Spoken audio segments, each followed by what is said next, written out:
वन्दितु सौवसिद्धे धुवमचलमनोहमं गदिं पत्ते वोच्छामि समयपाहुड मिणमसुदकेवली भणिदम् नमः समयसाराय स्वानुभूत्या चकासते चिस्वभावाय भावाय सर्वभावांतरचिदे। अंतिम शासन नायक 1008 भगवान महावीर स्वामी की जय। द्वादशांगो श्रुत देवी की जय। स्वाध्याय कक्ष संपेपर्यंत आपणा सर्वांना चतुर्विध आहाराचा त्याग असणार आहे। समयसार ग्रंथ आणि संवराधिकाराची भूमिका, ज्याला आपण म्हणूया की सोन्यावर सुहागा, तशा प्रकारे हा अधिकार भेद विज्ञानासाठी समर्पित असलेला अत्यंत महत्वाचा विषय, जो जीवनामध्ये आपण वारंवार त्याचं चिंतन करायला पाहिजे, असा हा संवराधिकार। आणि संवराधिकारामध्ये कोणत्याही उपायाने आम्ही आमच्या धारावाही भेद विज्ञानाचा आश्रय घेऊन आत्मतत्वाला उपलब्ध व्हायचं आहे। आणि असा जर आमचं आत्मतत्व आम्हाला उपलब्ध झालं, प्राप्त झालं आणि उपलब्ध झालं, हे म्हणणंही व्यवहार आहे। याचं कारण आत्मा आम्हीच आहोत। आमचं आम्हाला काय उपलब्ध करायचं? पण आचार्यांनी उदाहरण दिलेलं होतं की हातामध्ये असलेला सुवर्णाचा तुकडा आणि आमच्याच हातात तो आहे आणि आम्ही मूठ बंद करून आहे, विस्मरण त्याचं झालेलं आहे, तर तो सोन्याचा तुकडा हरवला आहे की आमच्याच जवळ आहे? एका दृष्टीने हरवला आहे म्हणतो, कारण शोध सुरू आहे, आणि एका दृष्टीने हरवलाच नाही, तो स्वतः जवळ आहे। तसा हा आमचा शुद्ध आत्मा देखील आमच्याच जवळ आहे, पण आम्हाला हा दिसत नाहीये। आणि म्हणून या भेद विज्ञानाच्या चक्षुच्या माध्यमातून आचार्य हा आम्हाला शुद्ध आत्मा दाखविण्याचा प्रयत्न करतात की हा आत्मा आहे, हा तू बघ। आणि असा एकदा जर हा प्राप्त झाला, उपलब्ध झाला, तर आपला आत्मा परपरिणतीपासून, परद्रव्य संयोग परिणतीपासून स्वयं दूर आहे। आणि असा हा आमचा आत्मा आम्हाला चकचकीत प्रकाशमान उपलब्ध होणार आहे। कलश आपण 127 नंबरचा बघतो आहे, आणि त्या कलशात हीच गोष्ट प्रकर्षाने आम्हाला सांगितली की आमचा आत्मा आम्हाला येणं केणं प्रकारेण उपलब्ध करून घ्यायला पाहिजे, असं हे म्हणणं, जसं मी म्हटलं, व्यवहार आहे। पण तरी देखील तो आमचा आत्मा आम्हाला अवगत होत नाही, दिसत नाही। आम्हाला पराचीच अजूनपर्यंत सुसंगती वाटते, परामध्येच आम्ही आसक्त आहोत। या परापासून आम्हाला हटून आमच्या स्व आत्मतत्वामध्ये निज विश्राम मला करायचा आहे। जे भेद विज्ञान सम्यक दृष्टी जीवाला प्राप्त झालेले आहे, जर तो असं सतत धारावाही रूपात त्याचा अभ्यास करेल, तर त्या भेद विज्ञानाने तो आपल्या परम पारिणामिक भाव स्वरूप निर्मल, शुद्ध, ध्रुव, अखंड, चैतन्य प्रकाशमान आपल्या निज स्वरूपाला प्राप्त करेल, आणि तो परद्रव्यांपासून दूर हटेल। गाथा आम्हाला ही सांगते, पण गाथेचं स्पष्टीकरण बघताना पहिल्यांदा तर आपण 3 गोष्टी बघितल्या होत्या। पहिल्यांदा आम्हाला चूक आहे माझी हे कळलं पाहिजे, म्हणजे मी परद्रव्यात अनुराग करतो, परद्रव्याला चांगलं मानतो, ही माझी जीवनात चूक आहे। या चुकीला आम्ही पहिल्यांदा समजलं पाहिजे।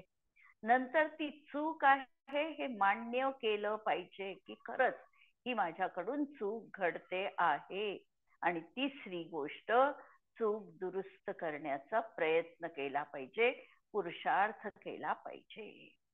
व्यवहारामध्ये देखील जर आम्हाला आमची चूक जर दुरुस्त करायची असेल, तर पहिल्यांदा आम्हाला चुकीला स्वीकार करावं लागतं, चूक समजावी लागते।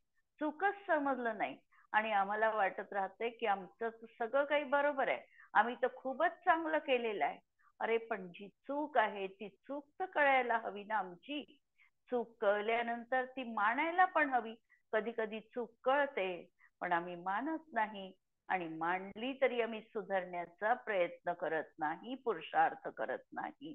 म्हणून 3 गोष्टी: चूक कळली पाहिजे, चूक मानली पाहिजे आणि चूक दुरुस्त केली पाहिजे.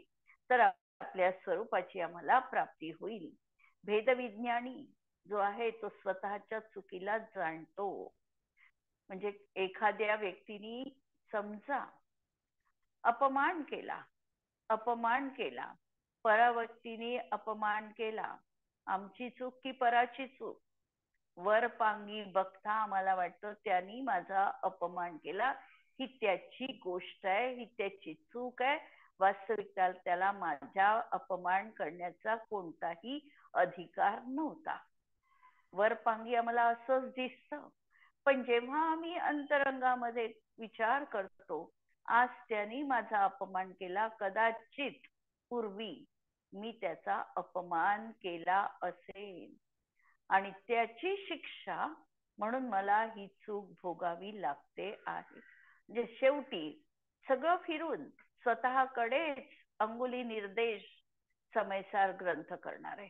समयसार मध्ये भूमिका किंवा सगळं काही बघायचंय ते स्वतःच बघायचंय. दुसऱ्यांचंही बघत असताना त्याचं अंततोगत्वा तो स्वतःच्याच केंद्रबिंदूवर येणार आहे. पूर्वबद्ध कर्माचा उदय का आला? आमच्याच पूर्वकृत चुकीचं ते फळ होतं. चूक का घडली? मी सजग राहिलो नाही. आहे सगळी फिरून गोष्ट स्वतःपाशी येणार आहे. इथे दुसऱ्याला वावच नाहीये. म्हणून पहिल्यांदा तर आम्हाला काय करायला पाहिजे की आमच्या चुकीला जाणून ती दूर करण्याचा प्रयत्न केला पाहिजे आणि स्वनिर्मल स्वभावाचं मनन करून परापासून भिन्न शुद्धात्म्याला प्राप्त करायचं आहे. आता शुद्धात्म्याला प्राप्त करायचं आहे तर आम्हाला 5 लब्धी पहिल्यांदा जीवनात पाहावी लागेल. क्षयोक्षम लब्धी, विशुद्धी लब्धी. विशुद्धी अंतरंगामध्ये उत्तरोत्तर परिणामांची उज्ज्वलता होत जाणं. क्षयोक्षम लब्धीमध्ये क्षयोक्षम तर प्रत्येक जीवाला आहे, पण प्रत्येक जीवाला लब्धी नाही म्हटल्या जात. लब्धी तेव्हा म्हटल्या जाईल जेव्हा तो स्व आत्मा जाणण्याविषयी उत्सुक आहे. मी कोण आहे हा प्रश्न त्याला भेडसावतोय. या प्रश्नाचं उत्तर शोधण्याचा त्याचा आटोकाट प्रयत्न आहे आणि त्या दृष्टीने त्याचा पुरुषार्थ सुरू आहे. ज्ञानावरण कर्माचा क्षयोक्षम तो तिकडे लावतोय. मी कोण या प्रश्नाचं उत्तर समजण्यासाठी. आपल्याला वाटतं किती सोपा प्रश्न आहे, मी कोण आहे. सोपा प्रश्न आहे. मी अमुक अमुक व्यक्ती आहे, आम्ही आमचा ऍड्रेस सांगतो, पण इथे आचार्यांना परमनंट ऍड्रेस आमचा हवा आहे. आणि परमनंट बघायचं असेल तर मी कोण ह्या प्रश्नाचं उत्तर आम्हाला रेडीमेड नको आहे. आमच्या स्वतःच्या ज्ञानातून अंतरंगातून त्याचं उत्तर आम्हाला जेव्हा मिळेल तेव्हा खऱ्या अर्थाने आमची सम्यक दर्शनाची भूमिका सुरू होणार आहे. आज सागायत पर्यंत आम्ही आगमाची दुहाई देऊन उत्तर शोधण्याचा प्रयत्न केला. आम्ही परोपदेश ऐकून उत्तर देण्याचा प्रयत्न केला. आम्ही गुरु उपदेश किंवा सगळ्या या बाह्य याच्यातून रेडीमेड उत्तर आम्ही सांगितलं. आम्हाला मेथड माहित नाही, पद्धती माहित नाही, कशा तऱ्हेने आत्म्यापर्यंत पोहोचायचं हे काहीही मधल्या स्टेप्स काहीच माहिती नाही.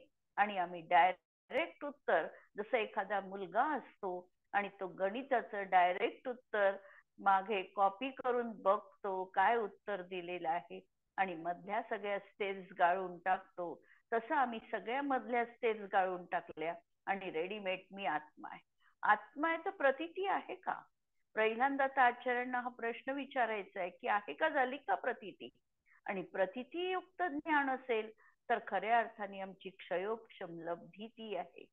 विशुद्धता अंतरंगामध्ये वाढत गेली. मी कोण जाणण्याविषयी हा अनिवार्य उत्सुक आहे. नॉनस्टॉप धारावाही रूपाने याचं ज्ञान प्रवर्तित होत आहे. विशुद्धता वाढते आहे. विशुद्धता वाढली की तदनुकूल देशना एखाद्या वेळेला प्राप्त झाली. महत्भाग्याने गुरु उपदेश मिळाला. आगमामधलं नेमकं तेच पान आम्हाला उघडायला मिळालं की ज्या ठिकाणी आमच्या प्रश्नाचं उत्तर मिळालं.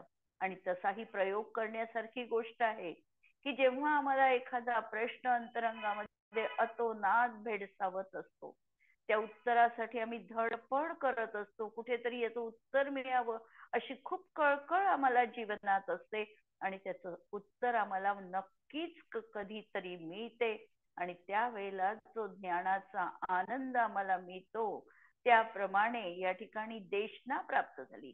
मी कोण आहे ही जिज्ञासा होती.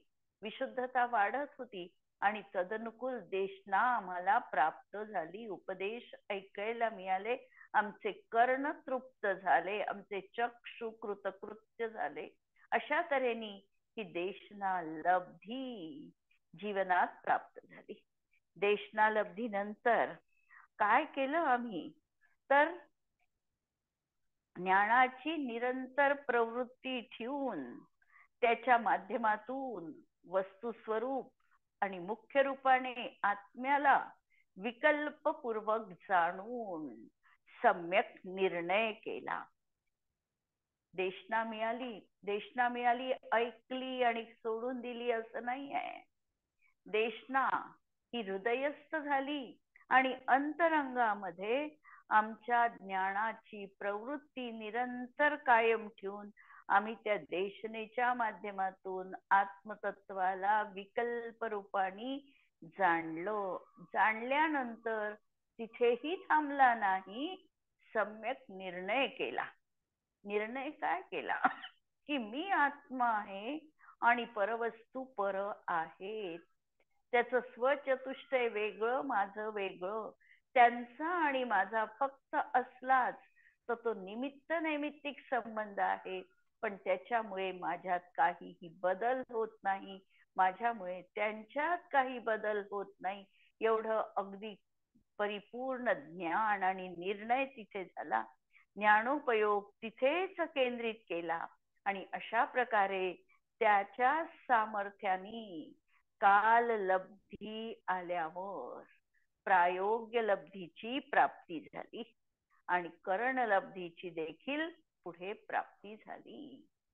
आणि प्रथम आता जे ज्ञान देशनेमध्ये विकल्पपूर्वक त्यांनी स्वीकार केलेलं होतं, हे विकल्पात्मक ज्ञान जे आहे ते अनुभवात्मक झालं. पहिल्यांदा साखरेचे भाव पाहिले. साखर गोड आहे हे समजलं. साखर चौकोनी असते, तिचा शर्करा म्हणजे असा रूप आयाताकार आहे, हे सगळं जाणलं. जाणल्यानंतर हे विकल्पात्मक ज्ञान आहे. आणि ती शर्करा जेव्हा जिभेवर ठेवली त्यावेळेला जी अनुभूती आली, ही म्हणजे अशी कर्णलब्धीमध्ये आत्म उपलब्धी, अशी ही अनुभव गम्य झाले. ते साक्षात झाले आणि प्रत्यक्ष त्याला स्वसंवेदन झालं. त्यानंतर ज्ञान लब्धी रूप पण असू शकतं आणि उपयोग रूप पण असू शकतो. आणि उपयोग बदलला तरी देखील सम्यक दर्शन आणि सम्यक ज्ञान कायम राहिलं, बदललं नाही. क्षायोक्षमिक ज्ञान आहे, क्षायिक ज्ञान झालेलं आहे. त्याच्यामुळे उपयोग बदलला पण ज्ञानाची लब्धी मात्र कायम राहिली. अशा तऱ्हेने आम्हाला हा आत्मा जीवनामध्ये उपलब्ध करायचा आहे. संवराची रीती आचार्य सांगत आहे आणि ही रीती आम्हाला आत्मसात करायची आहे. अत्यंत महत्वाचे हे संवराचं प्रकरण आम्ही बघतो आहे. यावर पंडित बनारसजी दासजी लिहितात, यो कबहू यह जीव पदार्थ अवसर पायी मिथ्यात्व मिटावे. कोणी एक निकट भव्य आहे आणि या निकट भव्य जीवाला एखादी अशी काही संधी उपलब्ध झाली म्हणा, त्याची काललब्धी आली म्हणा, त्याचा महान पुरुषार्थ म्हणा, काय झालं, अवसर पायी संधी मिळाली आणि मिथ्यात्व मिटावे. सम्यक धार प्रवाह बहे गुण ज्ञान उदे मुख उरद धावे. आणि आता सम्यक ज्ञानाचा प्रवाह वाढला, ज्ञान उदित झालेलं आहे, मुख उरध धावे, मुख ऊर्ध्वमुखी झालेलं आहे. तो अभिअंतर दर्वित भावित कर्म कलेश प्रवेश न पावे. अशा तऱ्हेने आत्म्याची उपलब्धी झाल्यानंतर हा द्रव्य भावित कर्म कलेश, हे क्लेश आहे सगळे जीवनामध्ये. द्रव्य कर्म, भाव कर्म, नो कर्म. कधीतरी आम्हाला शरीर म्हणजे क्लेशकारक वाटते का? आम्हाला असं वाटतं कंटकाची काया ही काटेरी आहे. वाक्य लक्षात घ्या. कंटक काटा, काट्याची काया कंटक आहे, ती टोचते सगळ्यांना. पण सर्वांचीच काया कंटक नाही आहे का? प्रत्येकाचीच काया कंटक आहे, पण आम्हाला ती मृदू वाटते, स्वच्छ वाटते, निर्विकार वाटते. हे दुर्भाग्य आहे आमचं. काया ही अशीच आहे. कायेचं भवितव्य हेच आहे की जी शिर्यते इति शरीर काया. काया कृश होणारीच आहे. कितीही या कायेला इष्टमिष्ट पदार्थांना दिलं तरी शेवटी कायेच्या माध्यमातून रूपांतर कशात होतं? त्यांनी इष्टोपदेश मध्ये श्लोक ठेवलेला आहे की सर्व सुचिन्यपी, म्हणजे सुची वस्तू देखील कायेच्या संगतीत आल्या की त्या असुची होतात. 8वा उदाहरण, कायेचा संग झाला की प्रत्येक वस्तू ही असुची रूपात परिवर्तित होते. अशी ही काया, ही कर्म कलेश, हे सगळं कर्म, द्रव्य कर्म, भाव कर्म, नो कर्म, हे आमच्यासाठी क्लेशदायक आहे. पण हे सांगतात सम्यक दर्शन झाल्यानंतर हे प्रवेश न पावे. याचा आमच्यात प्रवेशच नाही आहे. याला कुठपर्यंत आम्ही जीवनात मांडतो? हे आहे माझं मिथ्यात्व अवस्थेत. देह जीव को एक गिने, बहिरात्म तत्व मुधा आहे. बहिरात्मा आहे तोपर्यंत आम्ही याला आमचं मांडतो आहे. एकदा दृष्टी बदलली, एकदा याकडे पाठ फिरवली की आम्ही वाटचाल करू न करू तिथेच थांबू, पण आम्ही तिकडे बघणार नाही. अशी ही अंतर अभिव्यक्त दशा जीवनात सम्यक दृष्टीची झालेली आहे. म्हणून अभिअंतर, तो अंतर्गत झालेला आहे. दर्वित भावित कर्म कलेश न प्रवेश न पावे. आत्मसाधी अध्यात्म के पथ पूर्ण भय परब्रह्म कहावे. आत्म्याला तो साधतो, अध्यात्माच्याच पंथामध्ये तो पूर्ण भय, पूर्णता मानतो आणि परब्रह्म कहावे, आणि परब्रह्म स्वरूप स्वतःला अनुभवतो. म्हणजे या कलशामध्ये परमात्मा बनण्याची पूर्ण प्रक्रिया आचार्यांनी स्पष्ट केलेली आहे. इतका महत्वाचा कलश अमृतचंद्र आचार्यांनी आम्हाला दिलेला आहे, प्राभृत रूपाने, उपहार रूपाने. परापासून भिन्न आत्म्याला जाणणं, रमणं, हाच वास्तविकता धर्म आहे. आणि संवर, निर्जरा आणि मोक्ष देखील हाच आहे. प्रत्यक्षात मोक्षाची प्राप्ती होईल, ती होईल, परंतु पहिली पायरी काय आहे? तर पहिली पायरी ही आमच्या जीवनात असणार आहे की सम्यक दर्शनाची उपलब्धी. अशा तऱ्हेने आपण हा कलश बघितला आणि यानंतर शुद्धात्म्याच्या उपलब्धीने संवर होतो हे आपण बघितलं होतं. आता हे सांगतात की संवर कसा होतो. प्रश्न त्यांनी उत्थानिकेमध्ये दिलेला आहे. केन प्रकारेण संवरः भवति इति, कोणत्या प्रकाराने संवर होतो? आणि यासाठी आचार्यांनी परत 3 गाथा आमच्या समोर ठेवलेल्या आहेत. अप्पाणमप्पणा रंधी दून दो पुव्व पाव जोगेसु दंसन नाणं मिठिदो इच्छा विरदोय अण्णं हि जो संवसंग मुक्कु झायदि अप्पा अप्पाणमप्पणो अप्पा नविकम्मं नूकम्मं चेदा चिन्तेदि एयत्तम् अप्पाणं झायन्तो दंसन नाणमो अनन्नमो लहदि अचिरेण अप्पाणं मेवसो कम्मप्पविमुक्कम्. जो आत्मा, जो अप्पा, अप्पा म्हणजे आत्मा, अप्पाणम अप्पणा, आत्म्याला आपल्या आत्मद्वारा दो पुण्य पाव जोगेसु, दोन्ही पाप पुण्य रूप किंवा शुभाशुभ योगापासून रंदिदून रोखून दंसन नाणं मिठिदो, दर्शन ज्ञानामध्ये स्थित होतो आणि य अन्नम मी इच्छा विरदो, आणि अन्य प्रकारच्या इच्छेनी रहित होतो.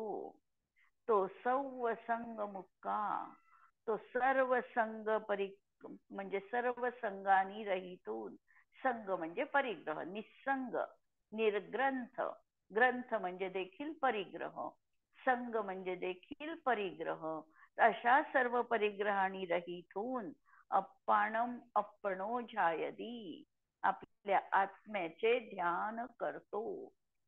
तो कम्मम नो कम्मम, कर्म आणि नवी, कर्म आणि नो कर्माचे ध्यान करत नाही. आणि चेदा एयत्तम चिंतही, आणि चेतना रूप असल्यामुळे आपल्या चेतन रूपाला, एकत्व रूपाला अनुभवतो. सो अप्पाणम ध्यायंतो दंसन नाणमो, तो जीव आत्म्याचे ध्यान करून दर्शन ज्ञान स्वरूप अनन्यमो, अनन्य रूप होऊन कम्मप्प विमुक्कम अप्पाणम एव अचिरेण लहती, तो कर्मापासून विमुक्त होऊन शुद्ध आत्म्याला अचिरेण म्हणजे खूप अल्प काळामध्ये तो प्राप्त करतो. जरी पूर्ण असे त्या ठिकाणी वाक्य सांगितले, म्हणजे प्रथमतः हा जीव आत्म्याला आत्मद्वारा दोन्ही प्रकारच्या शुभ आणि अशुभ योगांपासून दूर करतो. पहिल्यांदा तर जे पुण्य पाप रूप विकल्प त्याचे सुरू आहे, पुण्य पाप रूप क्रिया त्याच्या सुरू आहे, शुभ अशुभ योग सुरू आहे, यापासून स्वतःला रोखतो. रोखल्यानंतर जरी आम्ही म्हटलं की याच्यापासून मला दूर हटायचं आहे, पण जोपर्यंत काय करायचं ही पॉझिटिव्ह गोष्ट आम्ही सांगत नाही आणि निगेटिव्ह सांगत राहतो की याच्यापासून हटलं पाहिजे, याच्यापासून हटलं पाहिजे, पण हटायचं, पण प्रवृत्ती तर कुठे ना कुठे होणार आहे, मग कुठे करायची हे जर आम्हाला माहित नसेल तर, जसं एखाद्या लहान मुलाला आम्ही म्हणतो की तू हे करू नको, तू हे करू नको, पण जोपर्यंत त्याच्या समोर तू काय कर हा विकल्प ठेवत नाही, तोपर्यंत तो मुलगा त्या गोष्टीपासून दूर हटत नाही. त्याला पहिल्यांदा कुठला तरी उत्कृष्ट विकल्प द्यावा लागतो की जिथे त्याचं मन लागेल त्याच वेळेला, आणि ती गोष्ट त्याच्याकडून करवून घ्यावी लागते. त्यावेळेला तो परापासून म्हणजे जी गोष्ट करायला नको त्यापासून तो हटतो. सेम आचार्यांना आमची मनोविज्ञान दशा माहिती आहे, महान मनोवैज्ञानिक ते आहे, सायंटिस्ट आहे असं समजा, आणि त्यांनी हे बरोबर हेरलं की नुसतं सांगितलं आम्ही याच्यापासून दूर हट तर दूर व्यक्ती जाणार नाही. त्याला पहिल्यांदा विकल्प द्यावे लागतील, तू काय करायला पाहिजे आणि तू काय करत आहेस, कशापासून तुला दूर हटायचं. म्हणून आत्म्याला आत्मद्वारा दर्शन ज्ञानामध्ये स्थित करणं हा उत्कृष्ट विकल्प आम्हाला दिला, की जो आज सागायत पर्यंत आम्ही आमच्या सगळ्या गोष्टी करत आलो, आम्ही परात आमचा उपयोग केंद्रित करत आलो, पण जो पराला जाणणारा आहे ते दर्शन ज्ञान याच्याकडे आम्ही बघितलं नाही. जे आमचं निजतत्व आहे तिकडे आम्ही कधी आमचा उपयोग स्थिर केला नाही. म्हणून आचार्यांनी पहिल्यांदा आम्हाला सांगितलं की तू तुझ्या आत्मतत्वामध्ये स्थित हो. तू तुझ्या दर्शन ज्ञानात मैं करता क्या काम, कशाला करायचं जगाचं काम, मी तर एक ज्ञाता द्रष्टा आहे आणि यामध्येच मला स्थित व्हायचं आहे. आता हे स्थित व्हायचं आहे म्हणून आत्म्याला आत्मद्वारा जणू काही षटकारक इथे लावलेले आहे. आत्माच करता, आत्माच कर्म, कशाने करायचं हे सगळं, तर परवस्तू नकोच आहे आम्हाला. आमच्यासाठी आमचा आत्माच करण रूप आहे. कुणासाठी करायचं आहे, तर हे माझ्यासाठी करायचंय. संप्रदान देखील आत्मा, अधिकरण आत्मा, अपादान आत्मा, सगळं आत्मामध्ये आत्म्याने बघितलं आणि अशा तऱ्हेने हा आपल्या स्वभावात आला. विभावांपासून हटला आणि स्वभावात आला. आणि विभावांपासून हटला म्हणजे कशापासून, तर दोन्ही पाप पुण्य रूप परिणामांपासून. दोनच परिणाम आमचे साधारणतः आम्हाला दिसतात, एक तर पापरूप किंवा पुण्यरूप. आणि दोघही उपज आहे ती मोहनीय कर्माची. म्हणून आचार्य म्हणतात या मोहनीय कर्मापासूनच तू, मोहनीय कर्माच्या उदयात होणाऱ्या भावांपासून तू वेगळा पहा, स्वतःला अनुभवता येतं का बघ. आणि अशा या पाप पुण्यारूप शुभ अशुभ योगापासून रोखणं हे झालं. तुला रोकायचं आहे हे सांगितलं, पण काय करायचं हेही सांगितलं. म्हणून दर्शन ज्ञानामध्ये स्थित हो आणि अन्य वस्तूंमध्ये इच्छा रहित हो. तो जेव्हा स्वमध्ये स्थित आहे तेव्हा पराची चिंता नाही. पर इच्छा संपलेली आहे, परापासून हा निवृत्त झालेला आहे. सर्व संगांनी रहित होऊन आपल्या आत्म्याचं ध्यान करतो. आणि कशामध्ये आला हा, तर स्वतःच्या आत्म्याची जागृती झाली, स्वभावाचं भान झालं. आणि भान झालं की ध्यान लागलं. आम्हाला भानच होत नाही, मी कोण ही जाणीवच नाही. आणि म्हणून ध्यानाची दुरी आमच्या जवळ आहे. ध्यान कुठं साधतं, जिथे आवड आहे तिथे साधतं. ध्यान कुठे केंद्रित होतं, जे आम्हाला करावंसं वाटतं तिथे आमचं ध्यान केंद्रित होतं. म्हणून पहिल्यांदा याची आवड रुची जीवनात उत्पन्न होऊ दे. आणि कर्म न कर्माचं ध्यान करत नाही. काय करतो आणि काय करत नाही दोन्ही गोष्टी सांगितल्या. तू काय करतो आहेस, तू कर्म आणि न कर्माचं ध्यान केलं, सगळं पराचं ध्यान तुझ्या जीवनामध्ये सुरू आहे. आणि तू आता स्वतःचा आत्मा बघ आणि त्या आत्म्याचं इच्छा रहित होऊन, कर्म नो कर्म माझं नाही, ते पर आहे हे समजून या परिग्रहापासून विरत होऊन तू तुझ्या आत्म्याचं ध्यान कर. चेतनारूप असल्यामुळे एकत्वाला तू अनुभव, एकत्वाचा तू अनुभव घे. तू चेतन रूप आहे, चेतन रूप आहे आणि चेतना हेच तुझं वैभव आहे. आणि या वैभवाच्या माध्यमातून तू चेतनेचं एकत्व अनुभव, की तू चैतन्य स्वभावी आहे, त्याचंच तू मनन चिंतन जीवनामध्ये कर. एकत्व भावना आम्ही बघतो आणि एकत्व भावनेमध्ये ज्या ज्या गोष्टी आम्ही आज तागायत पर्यंत एक मानून बसलेलो होतो, त्या गोष्टी एक एक करत आमच्या हातातून निसटून जातात. जे शरीर कमला चलत पेंड तक, स्त्री कुठपर्यंत जाते, आमच्या घराच्या पायरीपर्यंत. नातलग कुठपर्यंत, स्मशानापर्यंत. शरीर कुठपर्यंत, चिता दहन होत नाही तोपर्यंत. शेवटी तुला एकाकी जायचं आहे, आला एकाकी आणि जाणार देखील एकटाच आहे. स्वतःचं एकत्व मला अनुभवायचं आहे. आणि तो जीव आत्म्याचं ध्यान करून. ध्यानासाठी कोणतीही भूमिका आमची बघू शकतो आम्ही. आश्रवाचं आम्ही चिंतन करू शकतो, आम्ही लोकबोधी दुर्लभ भावनेचं चिंतन करू शकतो. या लोकभावनेचं, बोधी दुर्लभ भावनेचं आम्ही सगळे चिंतन, अनित्य भावनेचं चिंतन कुठलंही विषय घेऊन करा, पण शेवटी यायचं आहे ते आमच्या आत्म्याच्या स्वभावावर, परमपारिणामिक भावावर. आणि असं हे ध्यान करून दर्शन ज्ञान स्वरूप अनन्य रूप होऊन, अनन्य रूप, अन्य अन्य नाही, अभेद रूप, दर्शन ज्ञान चारित्र अभेद रूप एक आत्मद्रव्य असं अखंडता आणि कर्मापासून विप्रमुक्त शुद्ध आत्म्याला. आणि असं जर आमच्या जीवनात आम्हाला साधता येत असेल, एकत्व रूप आत्मतत्वाची अनुभूती जर आमच्या जीवनात येत असेल, तर दुसरं काय हवं आहे आमच्या जीवनात? हेच आणि हेच हेच माझं प्राप्तव्य आहे. दुसरं मला जगामधलं कुठलंही प्रलोभन आता मला मोहू शकत नाही. मी या अतिंद्रिय आनंदात इतका आनंदित आहे, मशगूल आहे, की हे बाह्य प्रलोभन जे आज तागायतपर्यंत मला भुरळ पाडत होतं, हे जीवनातून हटून गेलेलं आहे. आणि मलाच माझ्या शुद्ध आत्मतत्वाला अल्पकाळामध्ये मी प्राप्त केलेलं आहे. संवराधिकार बघतो आहे आणि भूमिका आमची निरंतर आम्हाला आश्रव भावांपासून दूर व्हायचंय.